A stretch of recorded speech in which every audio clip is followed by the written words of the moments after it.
সুপ্রিয় শিক্ষার্থীরা, তোমরা কেমন আছো সবাই? আমি সেদিন তোমাদের ধ্বনি পরিবর্তনের উপর একটি ক্লাস নিয়েছিলাম, তো আজকে তার বাকি অংশ শুরু করব। সেদিন আমি পড়িয়েছিলাম স্বরবর্ণ অংশের ধ্বনি পরিবর্তন, তো আজকে ব্যঞ্জন বর্ণ অংশ। প্রথমেই ব্যঞ্জনচ্যুতি বা ধ্বনিচ্যুতি।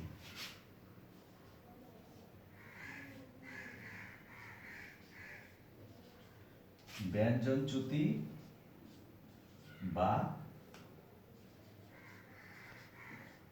ধ্বনি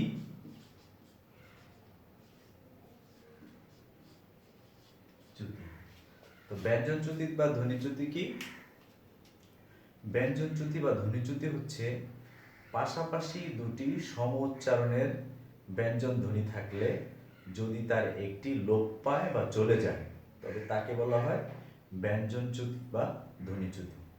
পাশাপাশি একই উচ্চারণের দুটি ব্যঞ্জন ধ্বনি থাকবে, একটি চলে যাবে। যেমন বড় দিদি হয়ে গেল বড়দি। বড় দিদি হয়ে যাচ্ছে বড়দি। এখানে পাশাপাশি সম উচ্চারণের দুটি ব্যঞ্জন ধ্বনি আছে, একটি চলে গিয়েছে।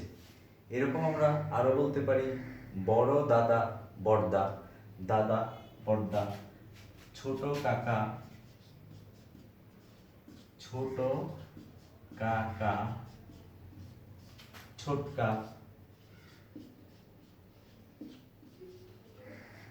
ছোট কাকা ছোটকা, কিংবা ছোট দাদা ছোটদা, ছোট দাদা হলো ছোট। তাহলে পাশাপাশি দুটি সম উচ্চারণের ব্যঞ্জন ধ্বনি থাকবে, তার একটি লোপ পাবে বা চলে যাবে, সেটা হচ্ছে ধ্বনিচ্যুতি বা ব্যঞ্জনচ্যুতি। এরপরে হচ্ছে ব্যঞ্জন দ্বিত্বা।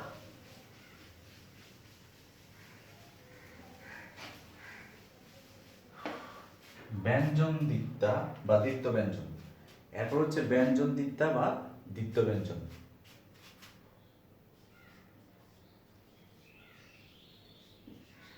ব্যঞ্জন দ্বিত্বা বা দ্বিত্ব ব্যঞ্জন। ব্যঞ্জন দ্বিত্বা বা দ্বিত্ব ব্যঞ্জন কি? মাঝে মাঝে জোর দেওয়ার জন্য শব্দের মধ্যে ব্যঞ্জনের দ্বিত্ব বা দুইবার উচ্চারণ হয়, এটাই হচ্ছে ব্যঞ্জন দ্বিত্বা বা দ্বিত্ব ব্যঞ্জন। আবার বলছি, মাঝে মাঝে শব্দের মধ্যে জোর দেওয়ার জন্য, যেমন আমরা যখন উচ্চারণ করি তখন জোর দেওয়ার জন্য একটা ব্যঞ্জন থাকে, সেটা দুবার হয়ে যায়, সেটা হচ্ছে দ্বিত্ব ব্যঞ্জন বা ব্যঞ্জন দ্বিত্বা। যেমন সকাল সকাল হয়ে গেল সকাল, কিংবা চাকা চাকা হয়ে গেল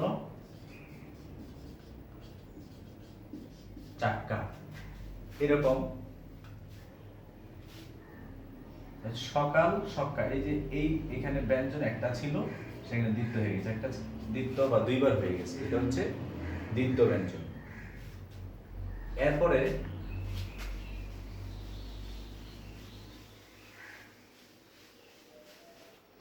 এরপরে আমরা করব হচ্ছে ব্যঞ্জন বিকৃতি। ব্যঞ্জন বিকৃতি কাকে বলে? ব্যঞ্জন বিকৃতি হচ্ছে শব্দের মধ্যে কোনো কোনো সময় কোনো ব্যঞ্জন পরিবর্তিত হয়ে যায়, নতুন একটা ব্যঞ্জন তৈরি হয়। শব্দের মধ্যে কোনো কোনো সময় ব্যঞ্জন ধ্বনি পরিবর্তিত হয়ে নতুন ব্যঞ্জন যা স্থান করে নেয়, সেগুলো হচ্ছে ব্যঞ্জন বিকৃতি। ব্যঞ্জন বিকৃতি। ব্যঞ্জন বিকৃতিটা কি? যেমন ধোবা, এখানে একটা ব্যঞ্জন আছে, এই ব্যঞ্জনটা পরিবর্তিত হয়ে নতুন ব্যঞ্জন হলো কি ধোপা। এই হচ্ছে ব্যঞ্জন বিকৃতি। কিংবা কবাট, কবাট হলো কপাট, হলো ব্যঞ্জন বিকৃতি।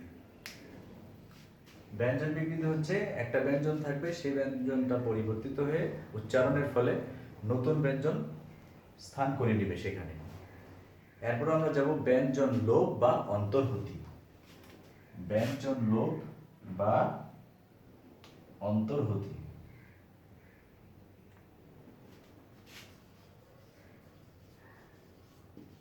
ব্যঞ্জন লোপ বা অন্তর্হতি। তো ব্যঞ্জন লোপ বা অন্তর্হতি কি? কোনো শব্দের মধ্যে বা পদের মধ্যে যদি ব্যঞ্জন ধ্বনি লোপ পেয়ে যায় পদের মধ্যে, তাহলে সেটা হবে অন্তর্হতি। যেমন যেমন যেমন কি বলা যায় বলো তোমরা? ফাল্গুন,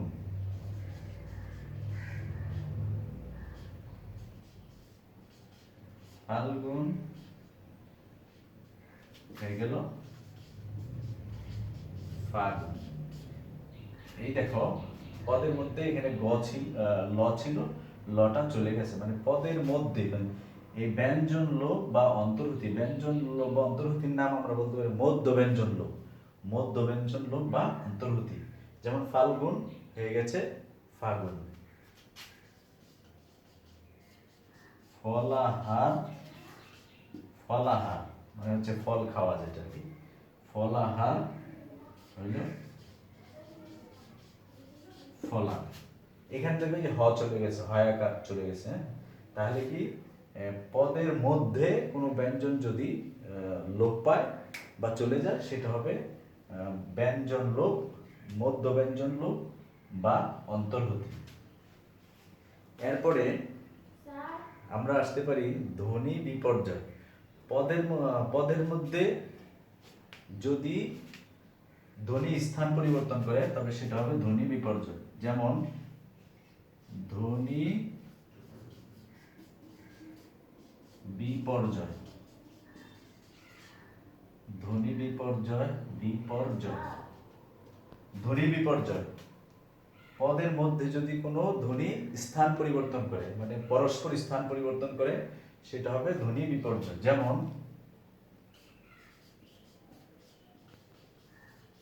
জানালা, পর্তুগিজ জানালা হয়ে গেল পর্তুগিজ শব্দ জানালা, সেটা অনেক সময় আমরা কি বলে ফেলি জালানা, জ্বালানা। আবার ইংরেজি বাক্স, ইংরেজি বাক্স সেটাকে আমরা বলি বাংলায় অনেক সময় বাস্ক। অথবা লাফ, সেটাকে বলি ফাল। এইভাবে ব্যঞ্জনগুলো যখন পরস্পর স্থান পরিবর্তন করে, সেটা হচ্ছে কি, সেটা হচ্ছে ধ্বনি বিপর্যয়। এখন আমরা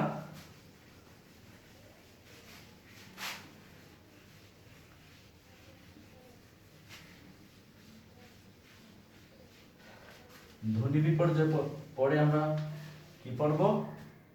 সমীভবন বা ব্যঞ্জন সংগতি। সমীভবন বা ব্যঞ্জন সংগতি। সমীভবন বা ব্যঞ্জন সংগতি কি? শব্দের মধ্যে দুটি ভিন্ন ভিন্ন ব্যঞ্জন ধ্বনি যদি একে অপরের প্রভাবে অল্প বা পুরোপুরি পরিবর্তিত হয়ে যায়, তাহলে কি শব্দের মধ্যে দুটি ভিন্ন ব্যঞ্জন ধ্বনি দুটি ভিন্ন ব্যঞ্জন যদি যদি একের প্রভাবে অল্প কিংবা পুরোপুরি পরিবর্তিত হয়ে যায় সেটা হবে সমীভবন। এই সমীভবন কিন্তু ব্যঞ্জন ধ্বনির একটা পরিবর্তন। আর এই যদি যদি এটা স্বরধ্বনির মধ্যে হয় তবে এটা হবে স্বরসংগতি, আর ব্যঞ্জন ধ্বনি হলে সমীভবন বা ব্যঞ্জন সংগতি। যেমন ধরো জন্ম হয়ে গেল জন্ম, এটা কিন্তু শুদ্ধ না, কিন্তু উচ্চারণের ফলে ধ্বনিটা পরিবর্তিত হচ্ছে। এটা শুদ্ধ কোনো উচ্চারণ না, পরিবর্তিত হয়ে যাচ্ছে। আবার অনেকে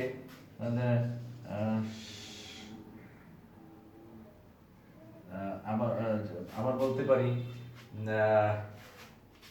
যেমন কাদ না হয়ে গেল কান্না। এই দেখো এখানে জন্ম ম আছে, ওই মটার প্রভাবে আগের ন ম হয়ে গিয়েছে।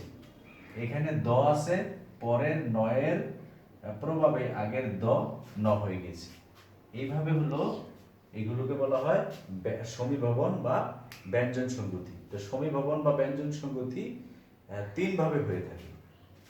একটা হচ্ছে প্রগত,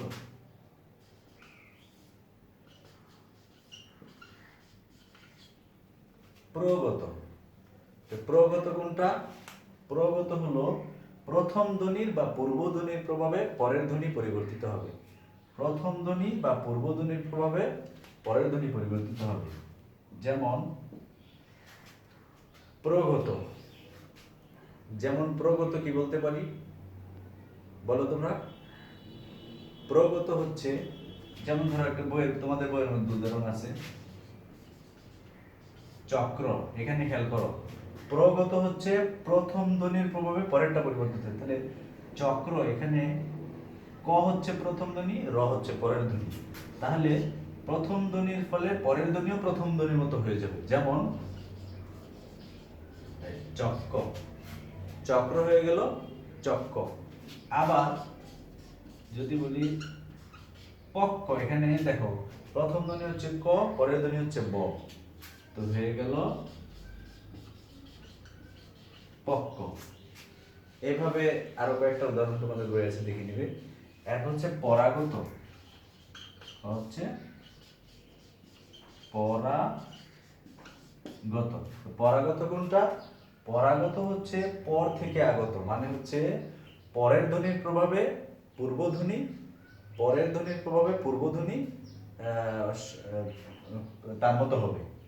পরের ধ্বনির প্রভাবে পূর্বধ্বনি পরিবর্তিত হয়ে তার মতো হবে বা কাছাকাছি যাবে। যেমন দেখো তৎ যোগ জন্য, তজ্জন্য। এখানে প্রথম ধ্বনি হচ্ছে কি, পরের ধ্বনি হচ্ছে কি জ, আর প্রথম ধ্বনি হচ্ছে ত। তাহলে পরের ধ্বনির প্রভাবে প্রথম ধ্বনি পরিবর্তিত হয়ে তার মতো হয়ে গিয়েছে। আবার দেখো তৎ যোগ হিত, তদ্ধিত, তৎ যোগ হিত তদ্ধিত। এই জায়গায় দেখো এখানে তো পরের ধ্বনি জ, তার আগে ত, ত জ হয়ে গেছে। কিন্তু এখানে কারো প্রশ্ন থাকতে পারে যে তদ্ধিত, তৎ যোগ হিত, এখানে তো এক ধরনের হয়নি। এক ধরনের না হোক, দেখো তৎ যোগ হিত তদ্ধিত, এই দুইটাই দেখো দন্ত বর্ণ, ত থ দ, এই ত থ দ একই বর্গের বর্ণ হয়ে গেছে। তাহলে আমরা কি বলেছিলাম সমীভবনে, যে হয় পুরোপুরি একই রকম হবে কিংবা কাছাকাছি যাবে, যে এখানে কাছাকাছি গিয়েছে। আবার দেখো উদ যোগ মুখ, উন্মুখ,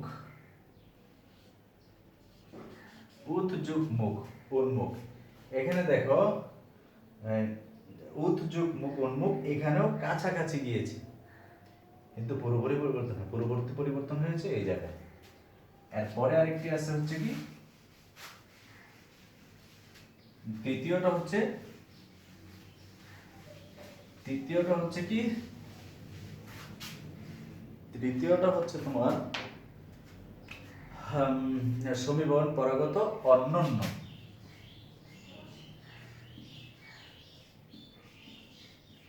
অন্যান্য অন্যান্য কোনটা, যদি উভয় ধ্বনি পরস্পরের প্রভাবে প্রভাবিত হয়। যেমন প্রাকৃত একটা শব্দ আছে, প্রাকৃত, যেমন প্রাকৃত আর হচ্ছে বাংলা, যেমন প্রাকৃত সরি প্রাকৃত হবে না,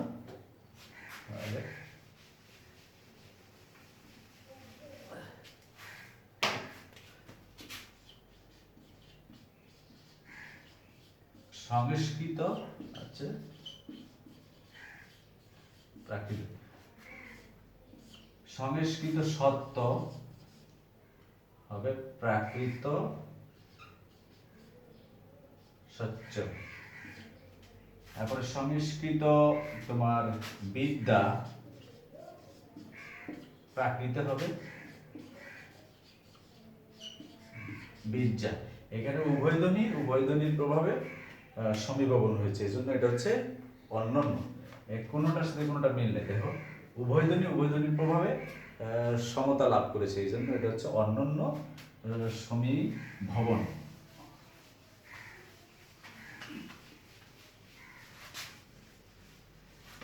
এরপরে আমরা যাব কোথায়, এরপরে আমরা যাব বিষমীভবন। বিষমীভবন, সমীভবনের বিপরীত। সমীভবন হচ্ছে কি, দুইটা ধ্বনি এক পরস্পরের প্রভাবে সম্পূর্ণ বা অল্প অল্প এক কাছাকাছি যাবে, সেটা হচ্ছে সমীভবন। বিষমীভবন হচ্ছে দুইটা ধ্বনি পাশাপাশি থাকবে, দুইটা একই ধ্বনি কিন্তু একটা পরিবর্তিত হয়ে যাবে বা অন্যরকম। বিষমী মানে হচ্ছে সমতা হারাবে। যেমন বিষমীভবন, যেমন লাল, পাশাপাশি দুইটা সমান ধ্বনি আছে, এখানে হয়ে গেল নাল, তাহলে এটা হচ্ছে বিষমীভবন। শরীর, পাশাপাশি দুইটা সমান ধ্বনি আছে, হয়ে গেল শরীর, তাহলে এই হচ্ছে বিষমীভবন। এরপরে আমরা শিখব কি, হকার লোপ।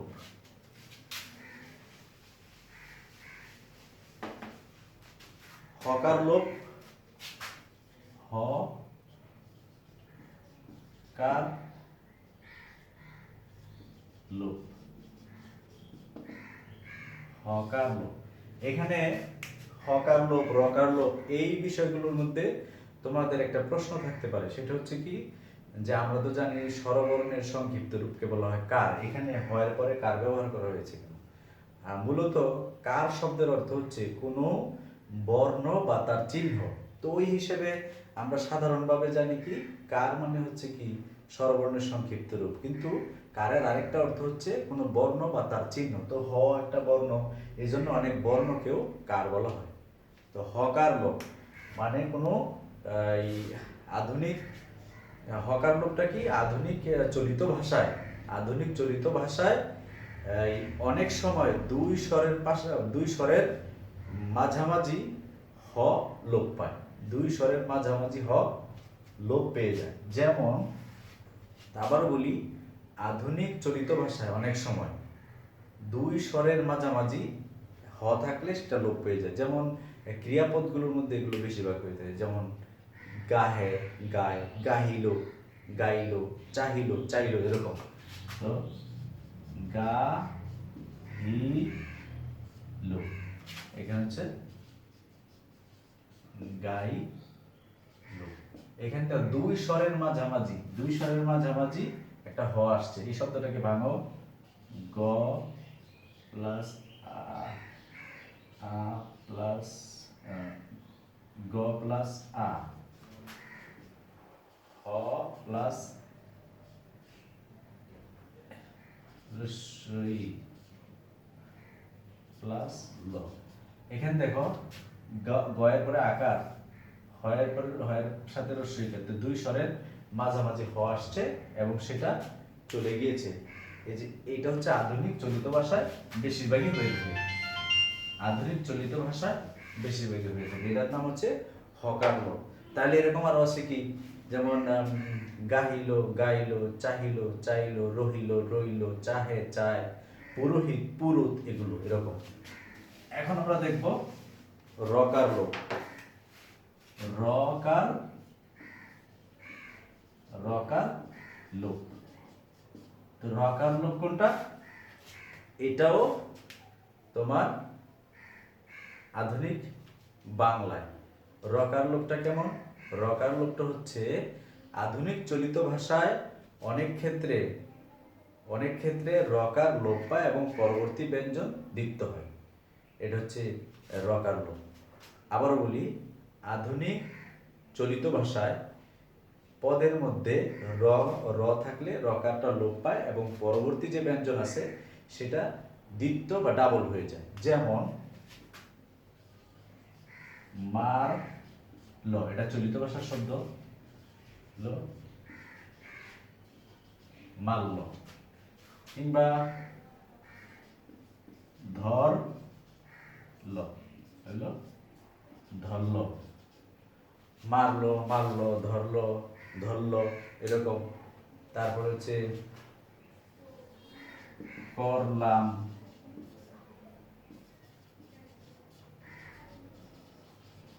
করলাম। অথবা তর্ক, তর্ক। খেয়াল করেছ যে আধুনিক বাংলা ভাষায় পদের মানে মাঝে মাঝে পদের মধ্যে র থাকে, সেটা লোপ পায় বা চলে যায় এবং পরবর্তী ব্যঞ্জন যেটা আছে সেটা দ্বিত্ব বা ডাবল হয়। এটার নাম হচ্ছে রকার লোপ।